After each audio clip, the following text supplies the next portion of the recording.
Welcome to the Run for God Run Club, where you will find God in a runner's space. Welcome to the Run for God Run Club. This is your one stop each week to be motivated and inspired to get off the couch and onto the running trail where you can, in turn, inspire others to do the same. Let's learn, laugh, and leap into running together, giving God the glory for what we are able to do in His name. Amen. I am your running host, Dean Thompson. We have a very special guest in the studio this morning. Longtime Run for God coach Darren Lewis is here to share his story with us today. Welcome, Darren. Thank you. It's a pleasure to be here. It's an honor to be here, Dean. I appreciate it. You've been around the Run for God circles for a long time. Yes, sir. And Darren's an all-around great guy, and you'll hear that today as we talk. Debatable. Only in your mind. Only in your mind. Have you ever felt like you were moving, but you were getting nowhere? Darren's going to share a story about how sometimes if we stop moving, we don't actually stop moving. We actually go backwards. And it's a great story. And then have you ever read a short paragraph and you thought, man, there's a lot happening in that little short paragraph? Well, recently I was reading my Bible and that happened to me. And I'm going to share a little bit about that. So first, this week's broadcast is brought to you by Chastain Concrete. Over 50 years in concrete finishing, and they specialize in commercial concrete finishing. And they have this thing called a S240 laser screed. Now, I'm not sure what that is, but it sounds really official, and it must be like top of the line, and I'm sure these guys know what they're doing. Do you know anything about that? You're an engineer, so... I have to say I've never heard of an S240 laser screed process before, but I know the Chastains, and I trust their work, so well, there it's you top go. Notch. So you can call 706-278-3542 for additional information. If you live in this area, then you can check them out. They will do you a solid for sure. So we had a Facebook post from this week from Pat Park that I thought was really interesting. And he was talking about long run lessons, and that's how he titled it. Long run lessons. 1, the long run needs to be shaped for the last mile, not the first one. Have I run well if I don't finish well? And then 2, today's run is training toward the goal. It's not the goal. Training is about learning. Not every run is going to be perfect. And he says, I knew I was going to push my envelope today, and as the run got closer, I was less and less excited about it, but I got out and I did it. The T-shirt and shorts were cool in the beginning. They felt good. Thought my pace was smart, but the data I kept hearing was too fast. I thought I was reining it in, but kept coming in too quick. I knew I had to intentionally slow it down, and my body was going to shut it down. After 4 miles, I was able to settle in at a pace I thought I could hold. But at mile 10 and 11, the wheels started to fall off. Got it home, and the final pace looks good, but I know I need to run a smarter long run. And over the coming months of the training journey, that has to be a priority. The marathon is run for the 26th mile, not the first mile. Enjoy the journey and finish strong, my friends. That was a great post. Do you like long runs? I have a love-hate relationship with long runs. I love them when they're over, but no. And I can so relate to what Pat related to in his story. Yeah. But I do have to disagree with him on one point. He's saying that the 26th mile is the one that counts. Every mile counts. And they do. So they really do. But I get his point. We all want to finish strong, and I've run many long runs where the wheels do come off the bus, and you kind of drag yourself across that finish line. I've only had a few long runs I really struggled with toward the end, and I've had some that left me disoriented. They were so bad, but only a few. Most of the time, I really love long runs because it's just, there's something about the first half of a long run that just feels so easy and so flowing and almost like you're not running. And I love that part of the long run, that early part. And then you get into the painful part, the part that hurts so slowly that it feels good by the time I get there. At least that's the way I interpret long runs. You're just not right. I've got a girl. That's what we love about you, Dean. I've got a girl on my team who qualified for the national championships in the marathon. And so this past weekend, we were doing an 18-mile run. Well, it's the longest run she'd ever done. And we finished the last 2 miles in 6:46 and 6:47. Now, that's fast. If you're out there and you're not sure how fast that is, just trust me. The old man was having a difficult time staying up with her, and she wasn't even breathing hard. And so I'm really looking forward to seeing how she does. But she's one of those who she's naturally built for the long run, and you can tell she's going to run the exact same pace for a 20-mile run that she runs for a 3-mile run, because that's just, she puts it on, I guess, on automatic pilot, and it just keeps going. She's very gifted then. Yeah. And I see a lot of people that run their long runs at a much slower pace than they run their short runs. And that means one of two things. Either you're not doing your long runs well, or you're running your short runs too fast. It's one or the other. It can't be both. Because your easy pace should be your easy pace. Now, as you get into the long runs, as I mentioned before, they do get more difficult as you go. But you should be able to maintain that pace. And if you can't, and you started out too fast, then your short runs shouldn't be that fast either. So that's just a... See, and that's I've struggled with that. Yeah. I really do, because I've always looked at the shorter races that you can pace a lot faster, because you don't have to hold it for extended period of time. Mm-hmm. And I've always looked at the long runs as being slower. But maybe it's a relative term, because you're not going to run a marathon. What you're going to do a 5K pace. Yeah. Here's the thing you got to think about, though, is when you're training your body to do a certain thing. You're not training your body to run a faster 5K necessarily when you're running a shorter run. You're training your body. You're putting your body into a state that is making your body better. And the idea behind a long run is you're just doing that thing for a longer period of time and exposing your body to a longer exposure of that thing. And so if you're running so fast that you can't keep that pace going, then you're exposing your body to a whole different stimulus than what you intend to, if it's supposed to be an easy run, then you intend to expose your body to. And that's why when I coach, I give everybody specific paces to run for every run. Mm-hmm. At least a range. Like an easy run, my easy run pace range is typically somewhere between 7 minutes and 7:45. And I try to keep most of my runs in that pace range. Now, occasionally there'll be a recovery day and I want to run slower, and I'll run slower than that. Some days I feel really good and I'll run a little bit faster than that. But for the most part, if you'll go on my Strava account, you'll see that almost all of my runs fall within that window. And it doesn't matter. That's why you're the chief running officer, Dean. I knew that was going to come up at some point in time. Of course. So I appreciate that insight. So have you ever run more than a marathon, or is a marathon your longest run? That's my longest. Okay. That's my longest. Yeah. So do you notice a difference when you don't do the longer runs? In other words, even on shorter runs, I notice that I don't run as well on shorter runs if I don't do my long runs. I notice that Wendy is usually a little happier if I don't do my long runs. Wendy is Darren's wife, in case you're wondering. My much better half. Yes. You married up just like I did, and Mitchell, of course, who's usually here. Mm-hmm. We all married up. Exactly. I mean, I like to refer to it as out kicking my coverage by a long shot. That is a true story. So, but back to the long run.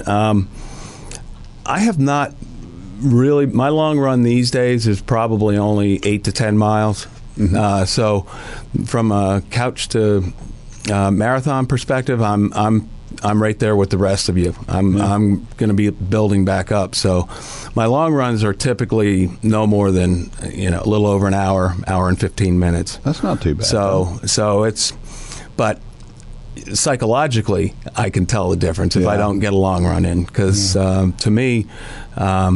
Running is just become part of a healthy regimen of wellness, physically and emotionally, as well as spiritually. And if that's your main goal, then the long run's not nearly as critical. Yeah, for sure. So do you think long runs get easier or harder as you get older? You're kind of in the same boat as me. Yes, they do. Yeah. I mean, they get harder, because we are getting older. Our bodies, are not what they were 10, 15, 20 years ago.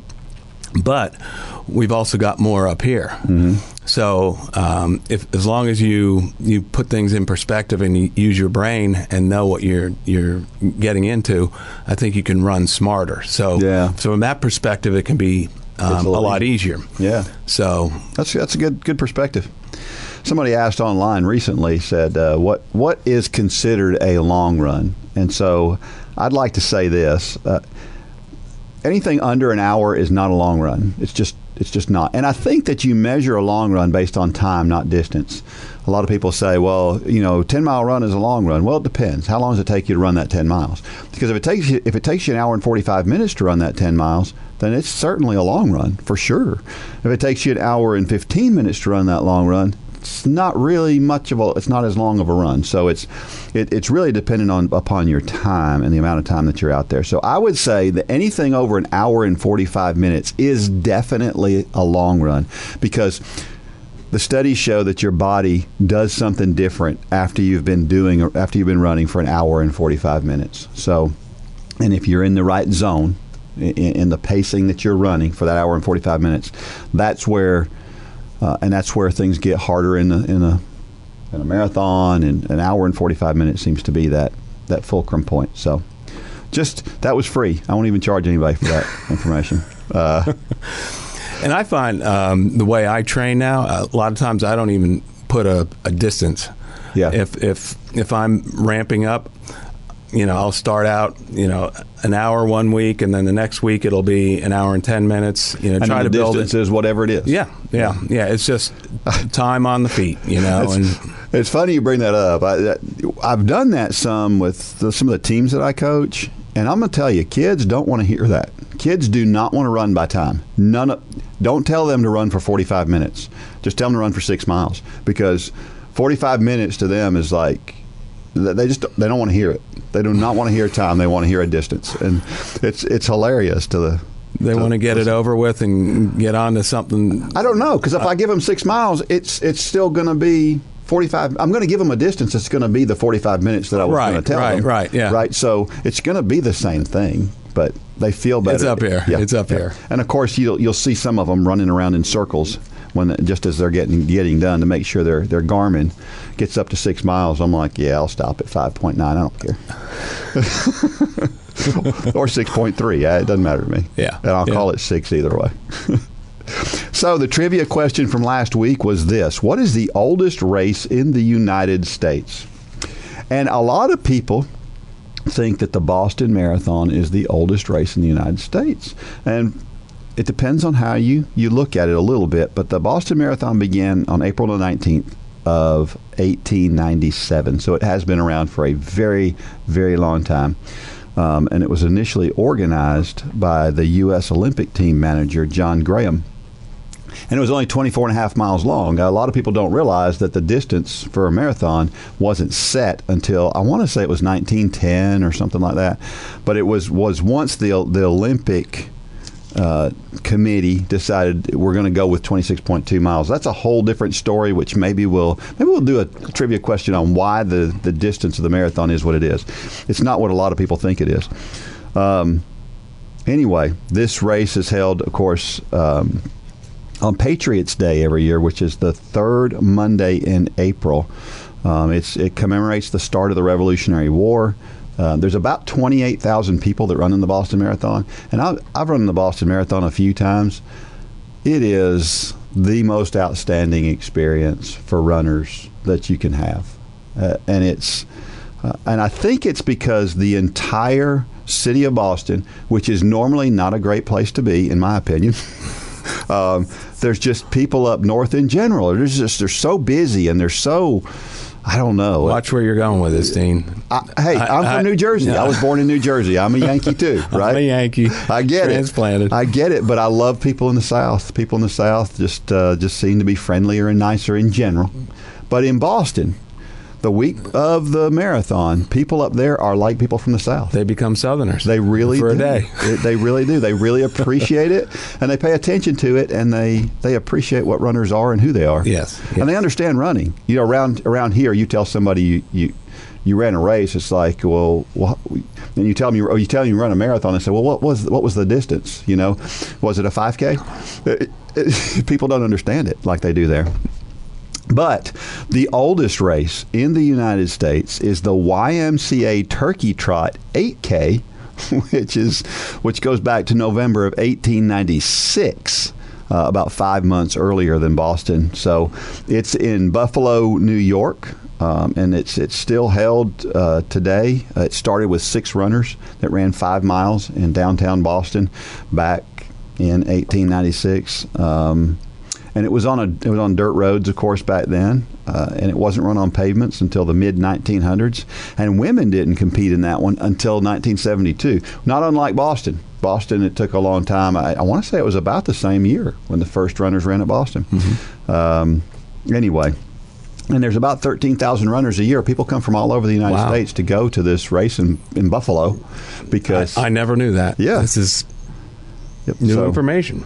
Now, the oldest race in the world, listen to this, is Italy's, and I won't say this right, Palio del Drappo Verde is the world's oldest running race. It was first contested in Verona in the year 1208. That's a little bit older than the Turkey Trot is. It ran for 590 years before taking a 2-century-long break when the French invaded Italy in 1798 during the French Revolutionary War. And then they brought it back in 2008 as a 10K. So this is a relatively recent thing that's been brought back that was started way back in 1208. I think that's cool. Fantastic. That is really cool. That is fantastic. Yep. Where do you come up with this stuff, Dean? Here's another race that's old. In Scotland, they have the Carnwath Red Hose Race, which is a 3-mile event, and it's been held continuously since 1508. It was only interrupted by plague and war. I think those are two things we can interrupt. I think they're legit reasons to interrupt a race. Yep. So anyway, very cool. Very cool. Excellent. Yep. And the Guinness Book of World Records currently lists the Red Hose as the oldest road race in the world. So, have you ever run the same race year after year? Is there one around here? There's a few actually. Run at the Mill is actually one of my favorites. Yeah. And I'm so disappointed we're not doing the half marathon this year. Yeah. It's one of the most beautiful courses. Run at, I think, the best time of the year. Yeah. I've really always enjoyed it, and it had a special meaning to me because that was our graduation race for my classes. So the timing that you guys had, I could finish the half and I could still jump in and then run the 5K with my class and give them encouragement. So that one's always been near and dear to my heart. Yeah.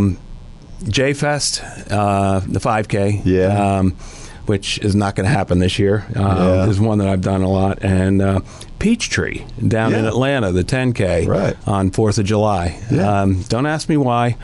When I first moved here, one of my buddies said, the Peachtree is something you have to experience at least once in your life if you're a runner. Absolutely. And I went down and I've done it 13 straight years. Son of a gun. Even last year. Last year I didn't think I was going to make it because of COVID. And then they had looked like they were going to cancel the race, and then they pushed the race out to November, and then they converted it to virtual race. And I'm like, I'm just going to do it just to keep the streak going. So that's good. It's a lot of fun though. I've run Peachtree about that number of times, but it's not in a row. I think my first one was 1981. Mm-hmm. So mine have been spread out over a long period of time. Yeah, I've always liked that one. There's a race in Chattanooga, the FCA, Fellowship of Christian Athletes. The guys at Front Runner put that race on. I try to run it every year. I've missed a couple. Usually it's related to being at a cross-country event for the college or for the high school. That's the thing that gets me normally. But But I that's think Labor Day weekend, typically, isn't it? It is. Yeah. It is. See, I've never done the race, and I always tell Chad I want to get in. I want to do this race, but it always seems that we're traveling, we're at family, during that holiday. So one of these years I'll have to lace up with you, Dean. Yep, absolutely. I love the race. Love that race. I'm sure I'll be looking at your back the entire race. So, well, as always, we are proud to be sponsored by the world's greatest digital music platform, and that's J Radio. Social media? Nope. Grocery store tabloids? Nope. The newspaper? Not usually. The national news? Are you serious? Is there any media source these days that only shares a positive message? A lot of the media we take in each day can be pretty negative. Why not make the decision right now that your music will only be positive? Sign up for an account at jradio.com today and download the app in your app store with music for every moment and entirely positive Christian message. It'll be nice to hear things going right for a change.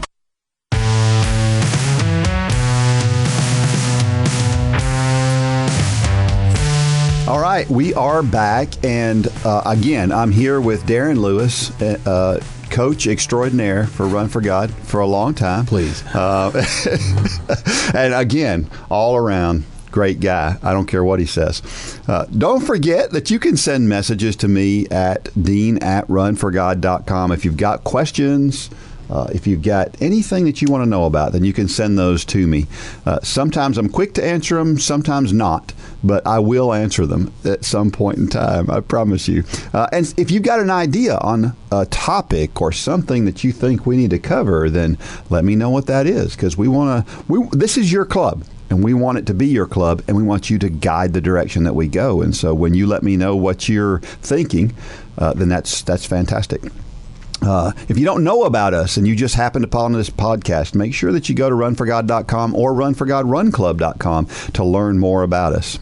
And we are about to talk about Darren's story, and we want other people to share their story. So what is your story? Everybody has a story. You can submit your story at runforgod.com or runforgodrunclub.com, and we will discuss your story on air. If you're part of Run Club, then you go straight to the head of the line. And we have had a pretty large number of Run Club folks sharing their story over the past several weeks. And so this is great. And if you want to share it live, like Darren is here, then maybe you can do that as well. So I don't know if you knew before we started talking about this that my brother's name is Darren. I don't know if we ever talked about that before. I did not.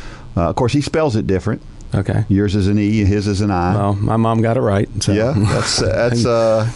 Yeah, well, I'm not going to say anything to Mrs. Thompson. So yeah, well, she's gone, and it's probably good because she would call you just to make sure that she set you straight.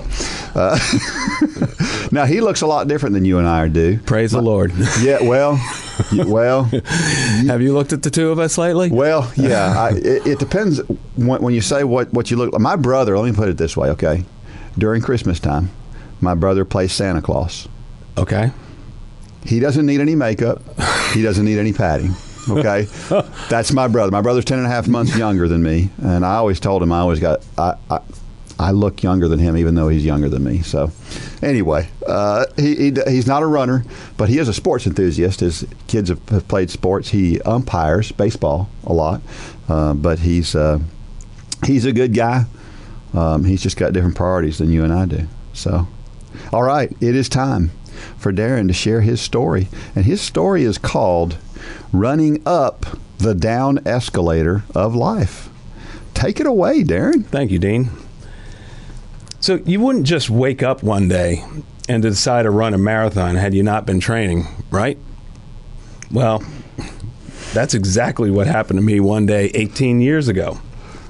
On the heels of a very poor wellness exam, I surprised my family with a trip to Disney after Christmas. Unbeknownst to me, it was marathon weekend. As I sat on the boardwalk in front of our resort enjoying a nice cup of coffee and a couple of donuts, I noticed all these people with these race bibs running past me. I didn't realize it at the time that the course went directly through our resort and was about a mile from the finish line. Most of the people I saw running looked like average folks, just like me. Certainly not ones that look like Dean. It was at that point I felt very convicted, and I decided to take up running again after a 20-year hiatus from college. I was going to run the Disney Marathon in 2004, period. So now all I needed was a plan to work the plan, and perhaps a miracle. Mostly a miracle. So I bought a 12-week Couch to 5K book and started to execute the plan. Perfect. I sure wish you guys had been around back then, Dean. Well, in May, I completed my first quote-unquote competitive 5K. Hallelujah. Praise the Lord. I was on my way. So now I had 7.5 months to get from 3.1 miles to 26.2. No biggie. I bought a marathon book and just needed to execute that plan now. I had 3.5 months to build up a strong base to the point I could handle a 10-mile run, and then 16 weeks to formally train for the marathon distance. The only problem, I had no clue what kind of physical, psychological, or spiritual battles I would encounter along that journey. What I discovered along this journey was I hit several training plateaus along the way. The jumps were pretty big at first as I was building endurance and stamina, but it required a great deal of strength, determination, and perseverance to advance up each subsequent step to the next level. I learned that the sport of running was as much a mental battle as it was physical. I also discovered motion does not always equal progress. It is much like a dog chasing its own tail. A lot of movement, but not necessarily forward movement, but pretty funny to watch. So motion with intent, however, make progress. I constantly had to keep my goal in front of me to keep me moving forward. And I realized that with each step in that new plateau, I was at a higher point and I was getting a little closer to that goal. So during this time, I began to realize that there are some parallels between our physical journey and spiritual growth. Just as with physical plateaus I would reach, I felt very similar plateaus with my faith. Big jumps initially, followed by smaller ones that required much more effort on my part. I found that in order for me to draw closer to God, I had to double down on my prayer time or time in the Word. I did not see this until much later as I took time to reflect back on my journey. I've heard it's easier to see God in the rearview mirror than it is the windshield. How true that is. Mm-hmm. My training was progressing very well. I was 9.5 weeks into my marathon training when it happened. My father died on Thanksgiving Day. I was devastated and I was distraught. I needed to go for a run in the worst way to deal with this tragedy, so I laced up and went out the door. I have no idea how far I ran. All I knew, I was gone for well over 3 hours. That is when my first training injury happened. I tore my meniscus in my right knee, and that wasn't good as the marathon was about 6 weeks out. So my doctors told me I needed to rehab and advised against me trying to do the marathon. With great resolve, I convinced them to put me on an accelerated rehab program with a couple of cortisone shots and a knee brace to allow me to continue training. I lost about 3 to 4 weeks in total training as my training was ramping up, and I was never able to get in a long run greater than 18 miles. I did have the motivation to complete this goal in memory of my father, and I had God providing me the strength to persevere.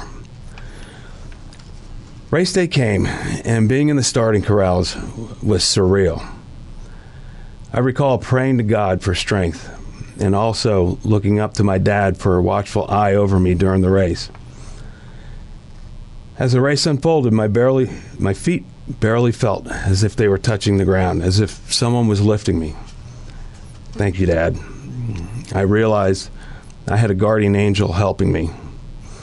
I ran, prayed, cried, and praised for the entire 26.2 miles. I did it. I finished the race. I fought the good fight. I have finished the race. I have kept the faith. 2 Timothy 4:7. I learned some very valuable lessons through this all. Your life journey, both physical and spiritual, is much like walking up the down escalator. Not only is it hard, but if you stop or you slow down, you go backwards. Be intentional about all elements of your life. Always keep on. Always keep pushing on. Never give up. Wow, it's a great story, and it's amazing how much of our running lives are tied to us emotionally. When we talk about your dad, I'm sorry, I started it. Oh, you're good. It's a very emotional story. When I even 18 years later, it still gets me. I can imagine. My mother is gone just a little over a year, about a year and a half now, and I still think back to the last time I saw her was at a cross country event. That was the last time I saw her, and so the connections sometimes. My mother was always there for me running, and so when I think running, when I get through with a race to this day, I want to call my mother and tell her how I did, because that was the deal. Well, you were chasing her in her car as she was driving back from the mailboxes, right? It's true. It's true. See, I remember these things. Yeah. I can remember things from a while ago. I just can't remember what I had for breakfast this morning. But we hear this all the time in business, right? If you're not moving forward, you're moving backwards. If you're not improving and keeping up with everybody else, then basically you're moving backwards in relation to everything else around us. Mm-hmm. But it definitely applies to our running and our spiritual life as well. If we're not getting fitter through running, then we're wasting away through not running. And I say wasting away, that may be a little bit of a strong term, but we're either getting fitter or we're not getting fitter. And sure, we can replace running with something else. I've always heard that it's much easier to stay in shape than it is to get in shape. And that's a great sentiment and way to put it. Yep. And it works that way with God too. If we're not working all the time to get closer to God, it's just like we're not running, and we're gonna get in worse shape. Well, if we're not talking with God every day, then we're drifting away from Him. And that's just the way that it works. So. Yeah. Scripture verses. One of the other key words that I really want to emphasize is the word intentional in the last sentence of the story, because it helps to bring focus, clarity, and meaning to a lot of things. Anything in life. If you're not going to be intentional about something, is your heart really going to be in it? And that's in the sport of running. It's in the business world. It's in your relationship with others, especially with God. Yeah. And we've talked about on this podcast before about how our intention also has to line up with God's intention in order to be successful. He has a success plan for us, and if we'll follow His plan and His promptings, that intentionality, along with God's direction, will put us in a good place. I have fought the good fight. I have finished the race. I have kept the faith, which is 2 Timothy 4:7. We've had that verse as part of this podcast before, and we've talked about it. It would be great. It will be great if at the end of our lives, like Paul said at the end of his life, he was able to look back at his life and say, I did a good job with what God gave me. I had a bad start, but once I got over that hump, once I found my direction, I went after it as hard as I could, and that's what we all want to do. And you mentioned being intentional; it takes intentionality to do that. Yeah. And perspective check. When Paul wrote this, think about where he was. He was in a Roman prison. Yeah. And he was about ready to be executed. That's right. And he was writing this letter. This was the last letter that he wrote. That's right. And he was writing it to Timothy to encourage Timothy. And you want to talk about finishing strong? I don't know of a stronger way to finish life than that. That's the way I certainly would like to go out. Yeah, amen. Not wallowing in your own misery, but continuing that journey. I mean, he's still ministering to people.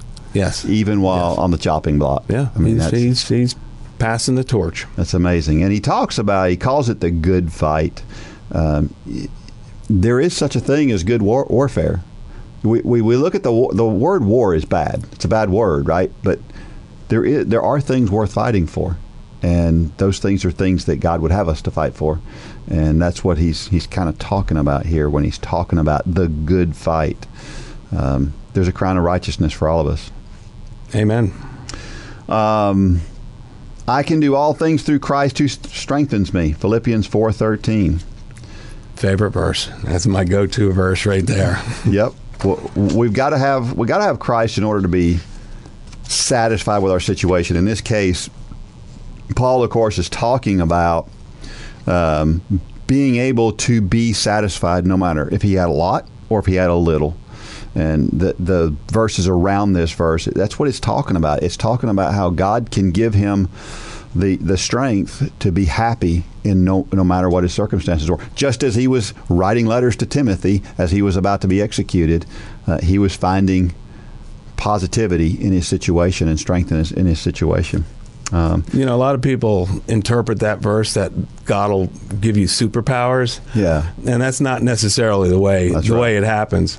Yep. Although there are times I wouldn't mind having a superpower to try to leap over a tall building. I think that would be kind of cool, but you need to keep that part of it into perspective too. I think you summed this up really well, Dean. Yeah, there's definitely that would be good. I think he's given you a superpower though to run really fast. Well, but he gave you engineering. You're a fantastic engineer. He gave me running. And which one is more useful? I would say that the engineering is far more useful in today's world. It all depends on your circumstances. If you're in the middle of the woods and there's a bear, I want to be able to run as fast as I can. That's a good point. You just have to be faster than whoever's around you, right? Right. Yep. But those who hope in the Lord will renew their strength. They will soar on wings like eagles. They will run and not grow weary. They will walk and not be faint. Isaiah 40:31. I think we had this verse on last week's podcast. I know we've had one. It was recent. And I've always loved this verse. Same here. I love the picture of it. Very comforting words. But again, if you think about it in perspective, Isaiah was writing this. This is right on the heels of 39 chapters where they were talking about, Judah, you've got to repent because they had fallen. Yeah. So, he's beating them and saying, look, you guys have got to get your act together. Yeah. And he comes out of that, and then the 27 chapters after this are all about providing comfort and hope. Yeah. And it's just, I love this verse. Whenever I know somebody's running a marathon, I always post this scripture to their Facebook page because I think it just is very encouraging. It absolutely is. The whole idea of things flowing powerfully and just everything going. That's kind of the picture you get of this is, you think of Eliud Kipchoge. I don't know if you pay attention to the elite guys, but you watch him run, and it looks so effortless and so flowing and so majestic, and that's what you picture when you hear this verse, or at least I do. I've had those days where it feels like that while you're running. It feels like everything is clicking, and it's easy, and it's so awesome when we have days like that. And you wish everything. I've had fewer of those, Dean, but I'll take your word for it. Some questions. Do you ever feel as if you're moving without advancing? And then the question is why? I think we've all felt like we were flailing at one time or another, right? The idea of not moving forward, just as you described it in here. I can think of times where I'm working on a computer, and I'm doing something, and whatever that thing is that I'm working on, and something happens to the computer, the power, something somewhere happens, and you lose the work that you've just spent time doing. you know, after a while, you get smarter at saving stuff more often. But when you do that, there's a lot of work that went into that, and then you feel like I just did all that stuff for nothing. And those are the moments that I think about. It can be frustrating. It can be frustrating. Yeah. How about those projects that when you looked at them, you knew, oh, I could knock this out in 2 hours, and then 8 or 12 hours later, you've how many of those? You find out a little bit of scope creep. Yeah. So, yeah. Oh, how about this? Whenever I'm doing videos, for example, when I put together this video here, it will take me hours to do that. And then sometimes it takes me hours to do that, and I forget to do one tiny little thing. I forget to click one little button and move one little line, and the whole video is no good. I mean, I've ruined the entire video because I forgot to do something that was going to take me 2 seconds, and now I've got to go back, and fixing it's not a big deal. But then it's going to take another hour to render the video and another hour to upload it. And you just spent 2 hours because you missed 2 seconds worth of work. Talk about going backwards. You know what they say, the devil is in the details. I thought you were going to say measure twice, cut once. There's that too. Injuries, that's another thing that sometimes gets in the way. How often do we have injuries that just won't go away? The people that are most frustrated that I talk to about running, it's an injury thing. It's a plantar fasciitis that I can't get rid of. It's a knee pain that just keeps coming back. Those are the things where people feel the most like they're running in quicksand. Achilles tendonitis for this. Is that dude. yours? That's your Achilles. That was last year. Yes, no pun intended. But here's the thing, that even though we don't feel progress in those cases, we're still getting insight into something, right? I've had plantar fasciitis, and I remember having it so bad that it lasted me about 9 months, and I never stopped running, but it got pretty painful. It got to the point where waking up in the morning, I did not want to put my foot on the floor. And I would get through runs, and but everybody told me all these things I could do for it, and I tried them all. I mean, I tried everything you could try, and a lot of it didn't work. I tried taking mass amounts of phosphorus to try to heal, because somebody told me that would help heal my plantar fasciitis. It didn't work. Now, it has worked for this other person that told me about it, but it didn't work for me. But I finally... You have a glow about you now, though. I finally found something that worked, and it was so simple. And I found out from a friend of mine whose 87-year-old mother got rid of her plantar fasciitis. Seriously. So anyway, but that's how I found out. Don't just leave it hanging now. The solution to this problem. It was basically because it's hard to talk about to explain without showing you. Okay. But basically, what you have to do is you have to stretch your arch and do it over and over and over all day long. And in 2 weeks, it was just about gone after 9 months of dealing with it. But here's what I got out of that. I learned a lot of things about plantar fasciitis. And now when somebody asks me about plantar fasciitis, I have 1,000 answers for them on things that they can try and things that they can do. It's really useful to me today when somebody else tells me. So we go through these trials, but often the trials are good things. That time where we spent spinning our wheels and going backwards, that time that I spent having to re-upload that video was useful, because guess what didn't happen next time? I didn't do that same thing next time. Exactly. Right? And so I just think there's value in those things. We gain insight. Look in the rearview mirror. You need to take time to reflect on things. Absolutely. Yep. Question 2. Have you ever found yourself feeling like you are stuck? And anybody who says no is not being truthful. I'm just going to say it, right? And it doesn't matter. I mean, it can be anything in life. It can be. You can get stuck in relationships, spiritually, work, athletically. Yep. Running. Mm-hmm. I have seen so many people get frustrated with they get better, they get better, they get better, and then they plateau, and they just can't seem to get better past this point that they're stuck at, and they get so frustrated. Or, you and I, we're getting older, and we're getting slower, and that's frustrating, right? To continue to get to start to get slower after you could run much faster. And I know everybody looks at me and they go, "Hey, you're not slow." Well, I am if I compare myself to when I was in college. To the guy that just set the Georgia state record for the mile. For the 5K. For the 5K? Oh, for the 5K. 5K and the 8K. Oh, yeah. Sorry. Yeah. But yeah. I'd hate to think if you were getting faster. Well, that whole diet thing has gotten me to.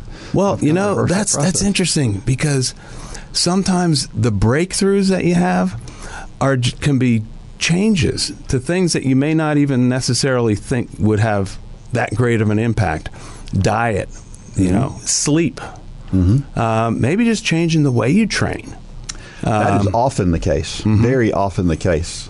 Something that I'm very cognizant of when I coach my athletes is I've seen coaches who have a recipe, and they do that same thing year after year, and they basically just they take out the same training plan they had the year before and they redo it the next year. I don't do that, and the reason I don't do that is because I want my athletes to get different stimulus. So we may be doing something that is kind of angling in the same direction, but it's not exactly the same. And oftentimes that's all it takes. It's just a little bit of change to what we're doing. Spiritually, we've all felt further from God at times. But when we feel further from God, it's not because He moved. Right? Sometimes I think we miss that. We're like, where did God go? Well, God didn't go anywhere. We went. We checked out. We checked out. Yeah. And Paul is talking about being content in all of these situations. And I think about that from my perspective in my running. It's okay if I'm getting slower. It's okay. I love to compete against people my age, and I like to think I can beat people my age. And so that's my new target. My target used to be I want to beat anybody I can possibly beat. Now it's I remember when people would say to me, "Well, that kid, he was half your age." Well, when I was 40, I was thinking, "Well, I don't care. I still want to beat him, and I still want to beat him." But now I'm a lot more accepting of, well, he's 25 years old. Okay, well, that's good. I'm good. I'm good. But anyway, spiritually, we all want that mountaintop experience. But in order to get on the mountaintop and to have that mountaintop experience, and this could be for running, it could be for anything else. Apply this to work. Apply this to anything else. If you want to have the mountaintop experience, if you want to be the best at the job that you do, you got to hike up that mountain. You don't go to the top of the mountain from a helicopter. There's a hike to get up there, and it works that way spiritually too. If we don't spend time with God, if we don't spend time talking with Him, if we don't spend time in the Bible and learning more and developing a better relationship with Him, we're not going to have the mountaintop experience. That's the way I look at it. Great perspective. Question 3. Why do you think the Israelites were constantly moving without making any progress? What do you think? I think there was a few things going on. I think the big thing is that there was a level of disobedience. Mm-hmm. I think there was a level of obstinance, and there was a level of forgetfulness. Think about, they had been enslaved in Egypt for hundreds of years, and look at what God had brought them through. The latest being parting of the Red Sea to allow them to escape from Pharaoh and his armies. Yeah, and how quickly they forgot of the miracles of God leading them there and leading them through that. They got very impatient as well. So I think it was focus. A lot had to do with focus. The one that gets me often we think about the parting of the Red Sea, and we think about all the miracles and the things that happened in Egypt. We think about all those things.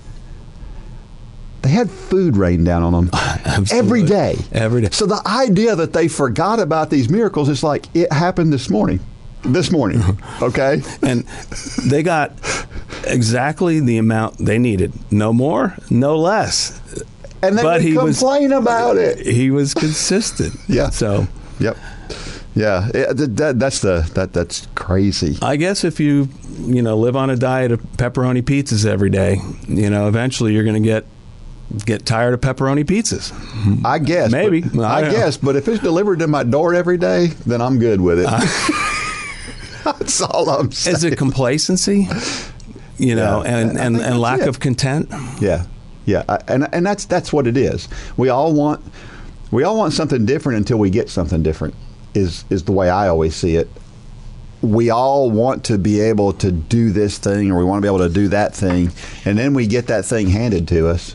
And then we're like, whoa, hold on a second. It's like the dog that caught the car. What do you do with it when you get it sometimes, right? Yeah. And so if the Israelites had gotten their way, we saw what they did with it when they went into the promised land. They still didn't execute all the things that God wanted them to do, right? So, well, and there, you only had 2 people that stood up and believed in God. Yeah. And what happened to the rest of the people that were of that generation? Yep. That's why they were out there so long. Mm-hmm. Yep. And one of your favorites, Joshua, was there. That's and right. Caleb. That's right. Joshua and Caleb. My son's name is Caleb. My youngest son's name is Caleb because of that. Okay. I love the story of Caleb. Yeah, I find myself sometimes I complain. I have a terrible memory. I mean, it is brutally bad. I mean, it's yesterday. I'm sitting there. I need to make a phone call to somebody that I talk to regularly. I can't think of their name to look them up in my phone to call them because I can't remember their name. This happens to me regularly. This isn't girls that run on my cross country team that I talk to almost every single day. When I'm filling out a roster, it'll take me a minute to go through and figure out everybody's name. I'm terrible with memory. And I can complain that God gave me a poor memory. Now, I've worked really hard on it, so this isn't a matter of you just have to work harder at memory. I hear people say that all the time. That is a load of garbage. I have worked hard on making my memory better, and it probably is a little bit better, but I'm never going to be good at it, right? I'm never going to be that person who remembers everybody's name. Mitchell's pastor, Charlie Bridges, that guy is incredible. He can meet you one time and then see you 2 years down the road, and he'll remember your name. It's uncanny. I can't imagine that. But I can complain about not having a good memory, or I can appreciate the stuff that he did give me. And that's where I choose to focus myself, focus on what I have and not what I don't have. And I think what the Israelites were doing in this moment is they were focusing on what they didn't have rather than what they had.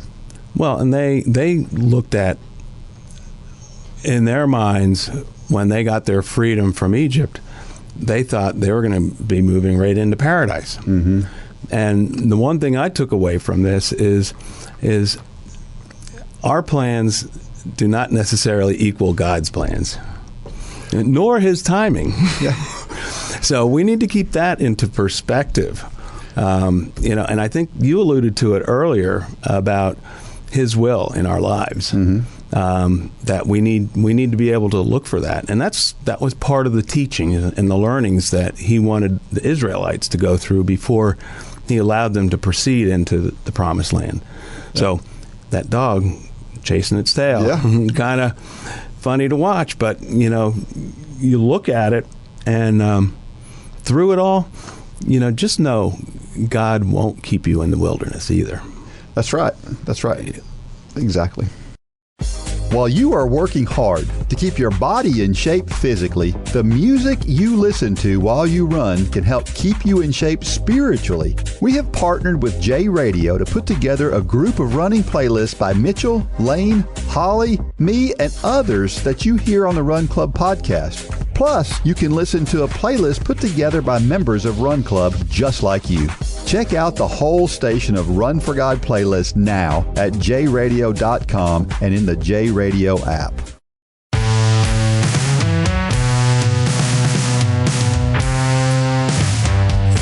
Okay, so we're back, and while we were taking a break, Darren reminded me of something.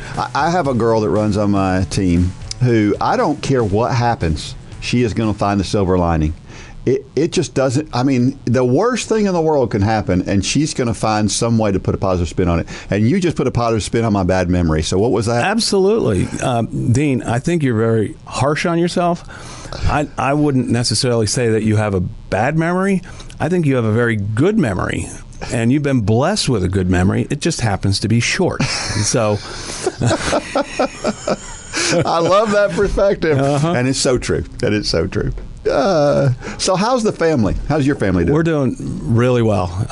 It's been a rough year, I think, for everybody. Yeah. But, we're still standing. We're thriving, and life is good. How's the life of an engineer with COVID and stuff going on? It's made it through the year. Yeah. I will say right now, I am open for work if anybody is hiring. A person that's a process engineer, but I still have a job through the middle of this summer at least. Okay. But the company is going to be moving some operations, so doing some right sizing. But I mean, you know what? I'm still very blessed. God moved me here 17 years ago for a reason, and I'm here. I'm still here. Yeah.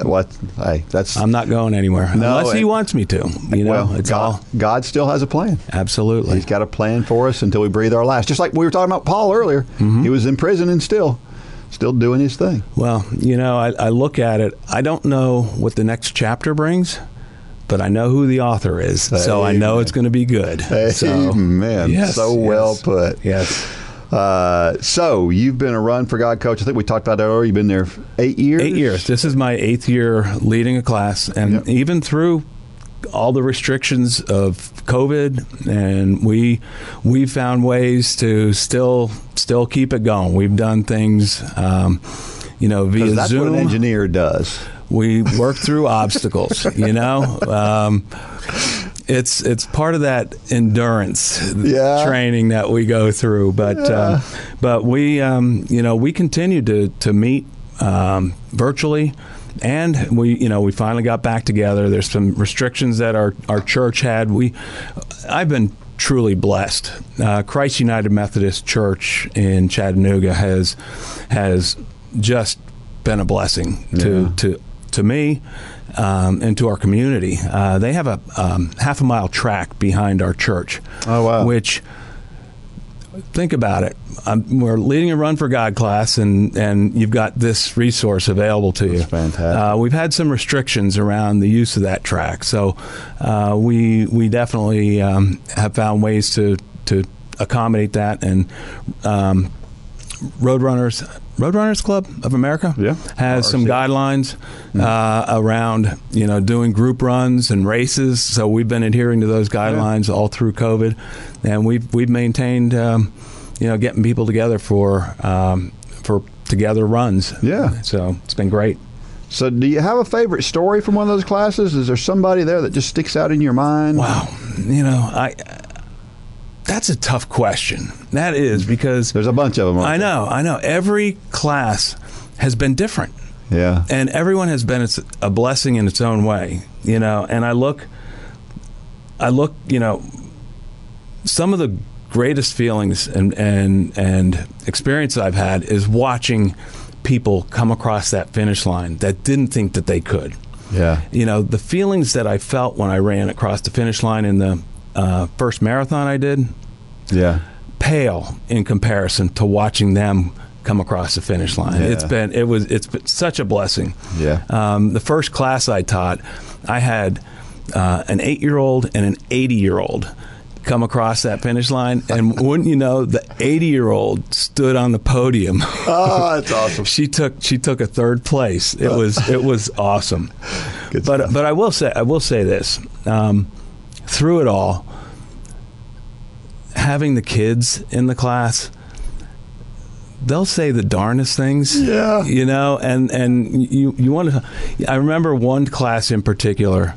We were having a theological debate. I can't even remember the topic that we were discussing now.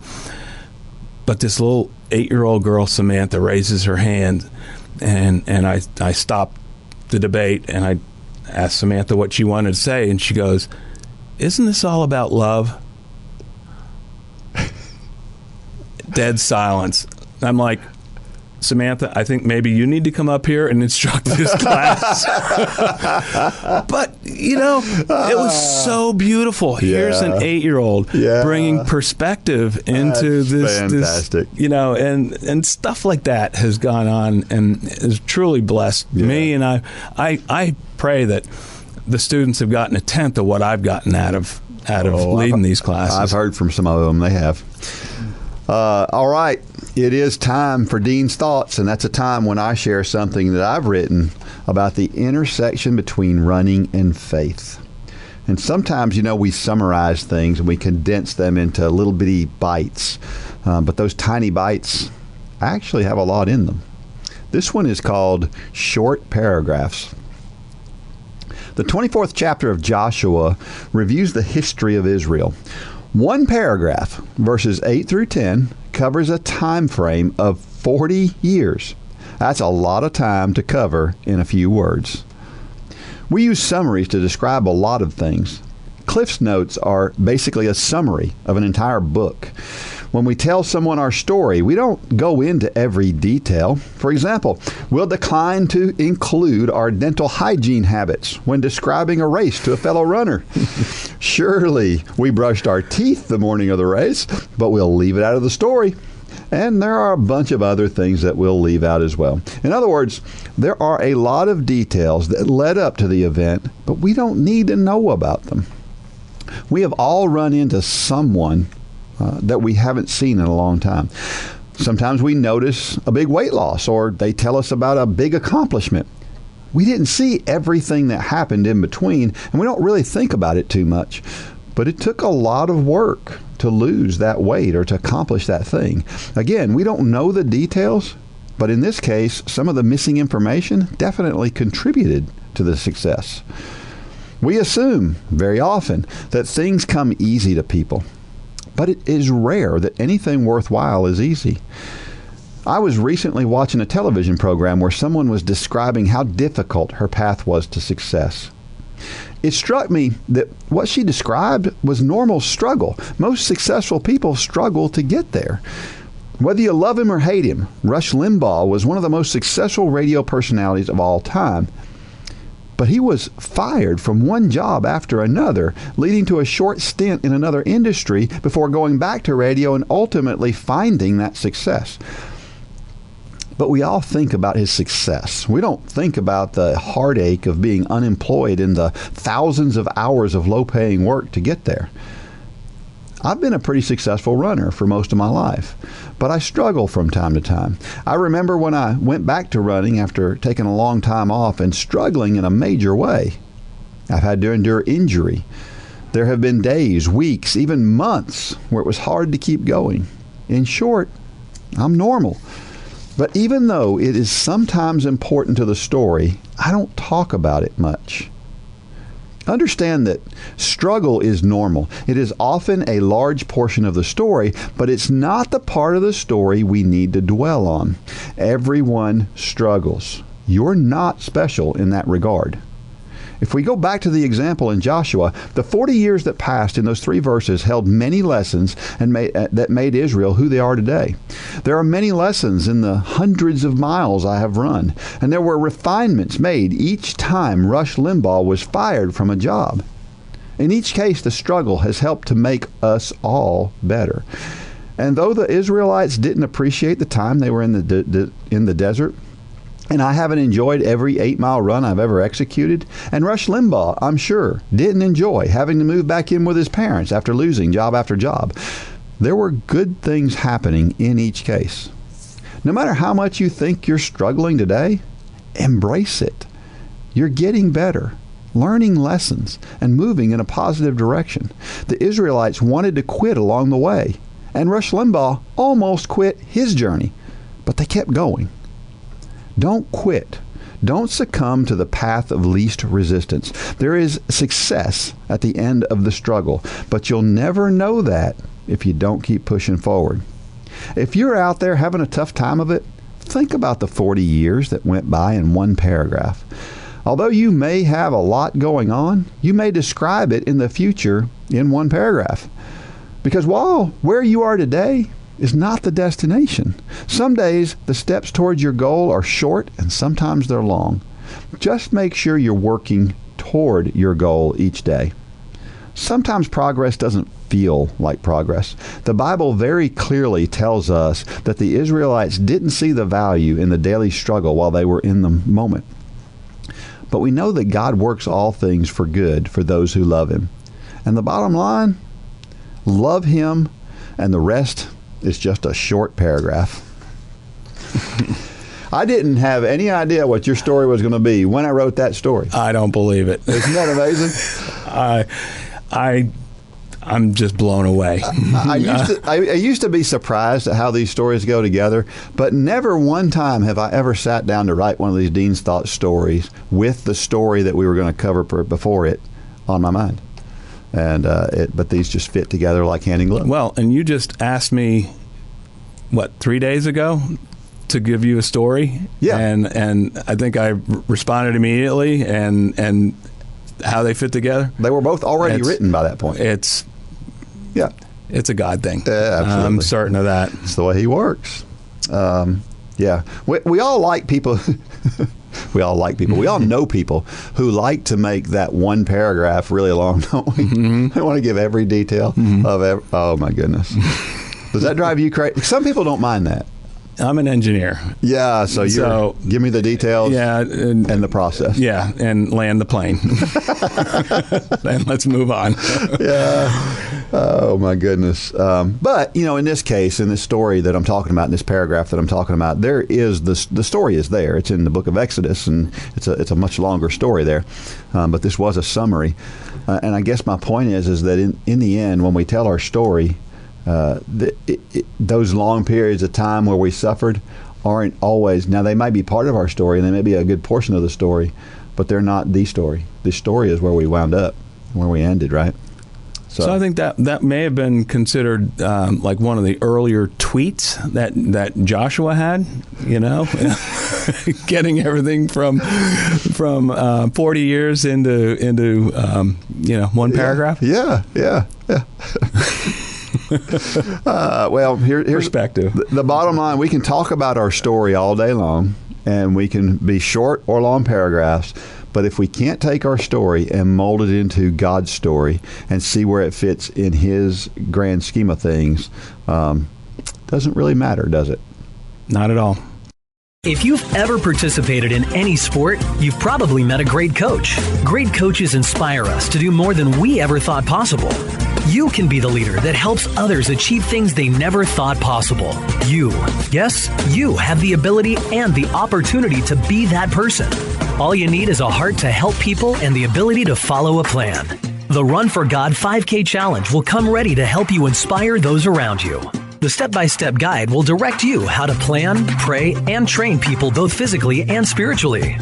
You can help them become more fit in their health and in their walk with Christ. Share your passion. Go to runforgod.com to find out how to inspire others to accomplish big things.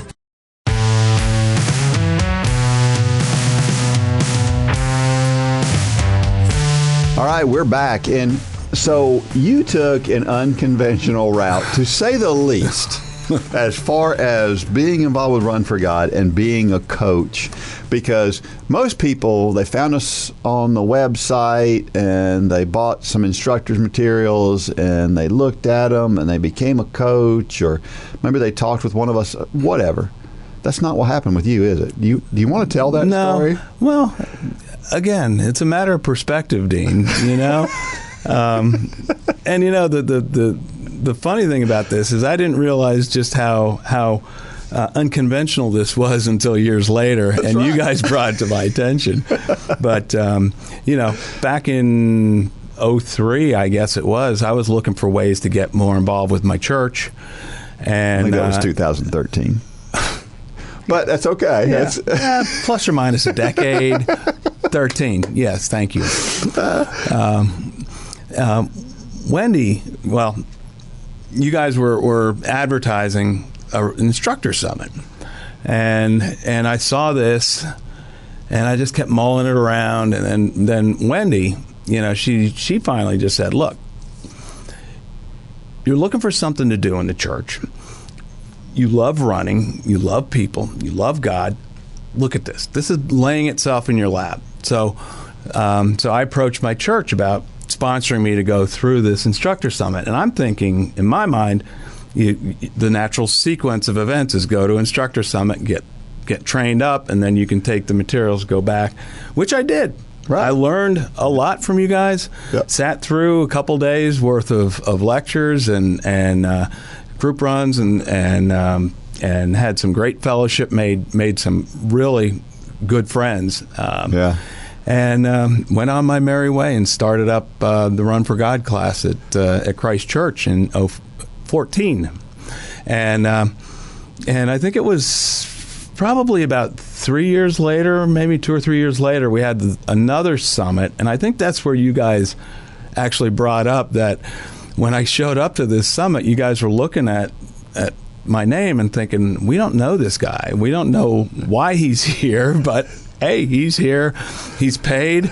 He obviously wants to learn about running for God. So, we'll welcome him. And because everybody else that was there was a current instructor. Yes. And it was kind of the whole idea behind the summit was to take people from all over the country who were instructors and kind of help them to share stories, help each other out.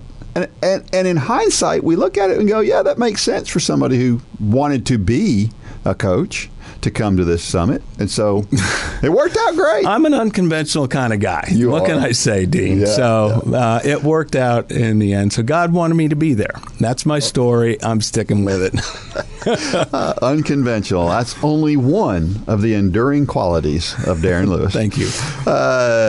So what's your side job? I mean, that job besides Run for God. We talked about being an engineer. You said a process engineer? I lead a process engineering group, chemical engineers. I've been doing this, 35 years. Wow. So been here in the Tennessee Valley for 17 years now. So and you're from, was it Pennsylvania? Pennsylvania originally. Yeah, yes. That's what I thought. Yes. Which part of Pennsylvania? I grew up in the Wilkes-Barre area, northeast part of the state, but lived outside of Philadelphia and then Lancaster County for the last 12 years before I moved here. I've been to all those places. Amish country. And as a matter of fact, talk about unconventional. I remember when I first got started with Run for God, and I was going to run a race in Bethlehem, Pennsylvania. Mm-hmm. And I thought, well, I'm going to be in Bethlehem, Pennsylvania. I wonder if there are any Run for God classes going on up there. So I went online and I looked. Well, there was. And so I contacted the instructor, and I kind of invited myself in with the group. Hey, I'm going to be in town if you guys are close by. And I wound up running that the day after the race. I ran my race on Saturday. They had their graduation race on Sunday. So I wound up running their graduation race with them. I wound up speaking in their church that morning on Sunday and going to their Sunday school class and talking. Their Sunday school class was their Run for God group. It was a fantastic thing. It was Beth and Keith Roberts. A lot of folks, if you've been on the Facebook page and you've been with Run for God, you know who they are. And so that's how I got to know Beth and Keith Roberts. Cool. Was through that. So that was unconventional too, wasn't it? Chief running officer, Yeah. I know you have talked about getting faster and wanting to run a faster 5K. So where are you on that journey? That was my goal last year. I have...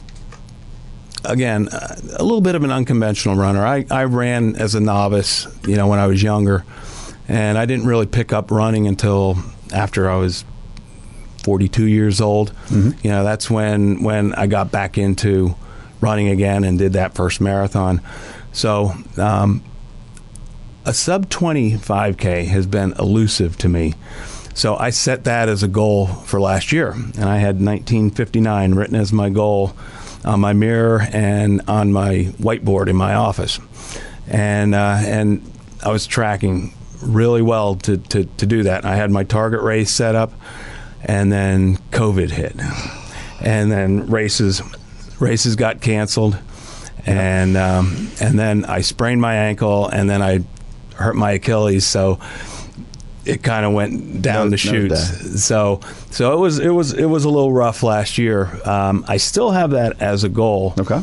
But this year with the Couch to Marathon, I'm shifting the goals. So I'm not as focused on speed this year.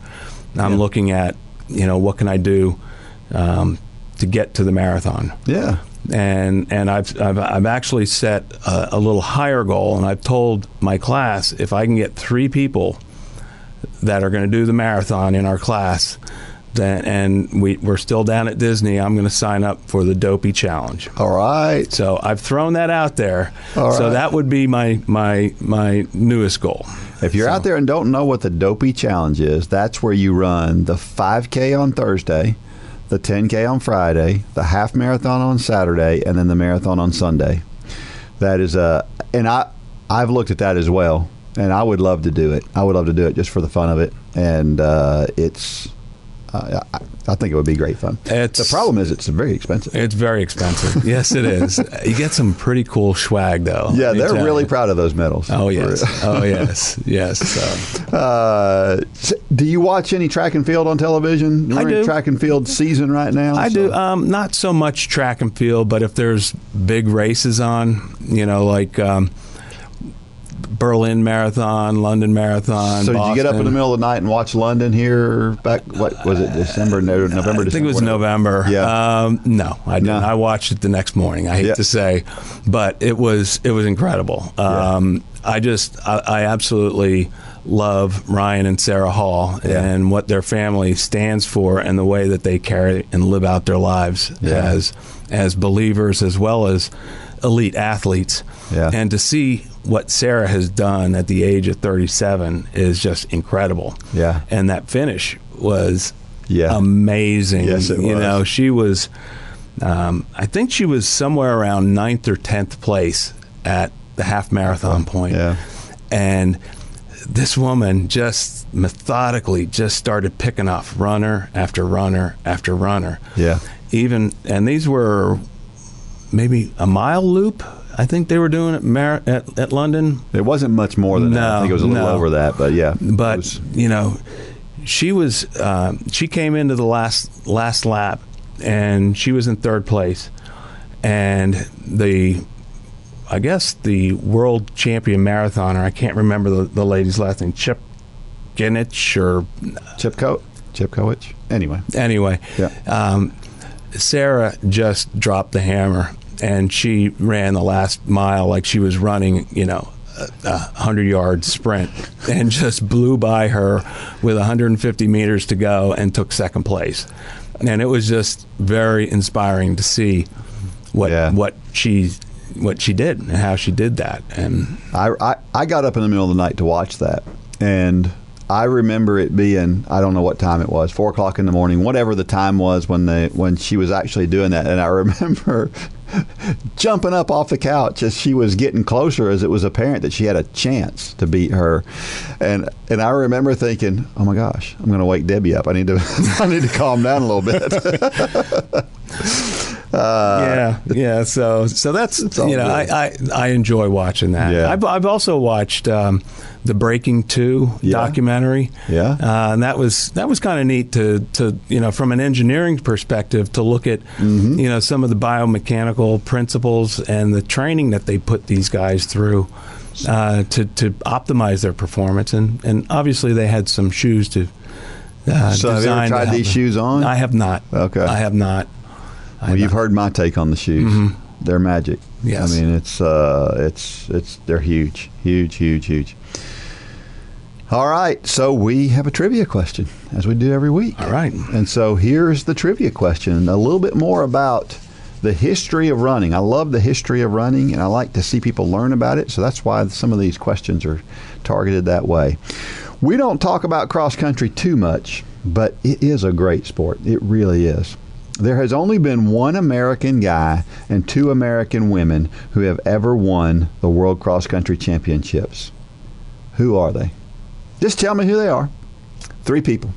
So, and go back and watch. There's one of the guy who won it. One year that he won it, it's an inspiring last couple 2K of the race. Just inspiring to watch. If you can find it online, you might want to check that out. It's great. You can send those answers to dean@runforgod.com. Don't send them through Messenger or through anything else. Make sure you send them through email to dean@runforgod.com and include your T-shirt size, because if you are the first one to answer this question correctly, then you will get a Run Club box, which includes a Run Club T-shirt and a mug, a sticker, and a book, a devotions book. So you'll want that prize. If you haven't already gotten that, then you're going to want that. So make sure that you answer that question. You never know that you might be the first. Why running is so awesome. We share a reason why running is so awesome every week. And this week, the reason why running is so awesome is memories. You know, I communicate with people that I ran with in high school still. And, you know, that was, gosh, that had to be more than, 7 or 8 years ago that I was in high school. At least 5. Yeah. Or maybe close to 40.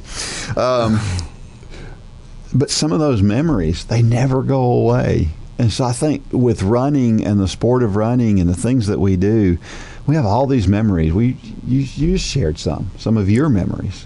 Oh, Lord, you know, the finish of my first marathon will ever be etched in my brain. Yeah.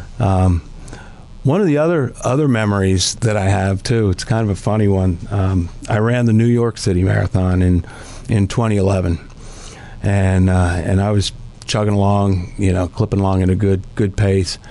And for those of you that may not know about the New York City Marathon, you run through all 5 boroughs of New York City. Mm-hmm. So you start out in Staten Island, and then you go to Queens. And then you move to Queens, then Brooklyn, then you're into the Bronx, and then you're into Manhattan is where you finish. So I was coming back from the Bronx and heading back into the last probably 3 or 4K of the race, and I hit the proverbial wall. All of a sudden, things started to look blurry to me, and I noticed my pace was dropping, and I'm looking off to my left, and I see this person in a gorilla suit running by me. And this isn't just a gorilla suit, Dean. This is a pink gorilla. Okay? So this person starts to pull away from me, and I'm thinking, am I just delusional at this point? You know, so my mind starts to process this, and we're getting in to be like within 2K of the finish line, and I'm like, then my mind shifts to thinking the finish line, and I don't want to have my finisher photo anywhere near a pink gorilla, you know, crossing the finish line. And then my mind shifted to, I'm not going to let a pink gorilla beat me. Are you kidding me? So I picked up the pace, and I blew past the pink gorilla, and I finished well ahead of the pink gorilla. I can tell you that. And it was just that. Now that is a memory that I will never forget. Memory. And the funnier thing was, Wendy bought the photos that you can get, and they had videos associated with it at different time points across the course. Right. And I went back and I looked at those videos to make sure and see if I could find if I was delusional or whether, and I did see the pink gorilla. Verified. Yes. Yes. That's great. I will say this: I'm not sure that you were running as hard as you could because. I know there's a lot of times I've been at the end of marathons and crazy things happen, and I'm amazed at the things that I'll go, yeah, whatever. When I get toward the end of a marathon, like, hey, nothing I can do about it. Sorry. Oh, well. Our motivational thought of the week comes from Gabe Grunwald, and this was the quote. It is okay to struggle. It's not okay to give up. And I got this one from you because it's one of your favorites. Gabe was a running figure that was she was a big deal. because of what she went through, right? Yeah. She we'd like to say she was a cancer survivor, but she did survive a couple rounds of cancer treatment. Yeah. Eventually, she did succumb to liver. I think it was liver or pancreatic cancer. Yeah. But she was a battler, and she just even through her treatments, she was out racing. She was a middle distance racer in college. Right. University of Minnesota. Yes. And she's just very, very inspiring. And I learned a little bit more about her actually watching Chip and Joanna Gaines' show. Yeah. And Chip Gaines had an inspiration to run a marathon, and Gabe was his coach. Yeah. And it was just a beautiful story, and that was another running show that I watched. Yeah. But through that all, you can draw a lot of inspiration the way that she carried her life, and she finished her life. Yeah. Much like Paul did. That's a great way, and it's again, all these things keep coming together.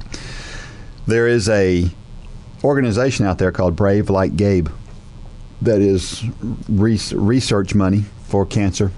That if you want to donate something to Brave Like Gabe, it's a good cause. She was again an inspiration to watch her say, "Yeah, I got this cancer thing, but I'm going to keep on going on with my life." And that's what she did. She did everything she could all the way up until the very end. And it was, again, very inspiring to not wallow in things like we talked about here a little while ago. And the Chip and Joanna Gaines put on a half marathon and a full marathon in Waco, Texas. I think it's every April now, and the proceeds go to that foundation. That's fantastic. So, all right. So, Darren, thank you so much for taking time out of your day to come out here and be part of what we do here, and not just today, but since 2013, being a part of Run for God. And appreciate you sharing your story. It was a touching story, and one that I'm sure a lot of folks will identify with very strongly. Well, thank you. I appreciate it, and it's truly been an honor. Well, thank you for opening up your heart. Now, keep glorifying God in all your running and everything else that you do. May God bless every step of every run. Go out there and shine your light. For more information about the Run for God ministry, go to runforgod.com. If you have questions about your salvation, click on the Peace with God tab. There's nothing more important. Thanks for joining us today.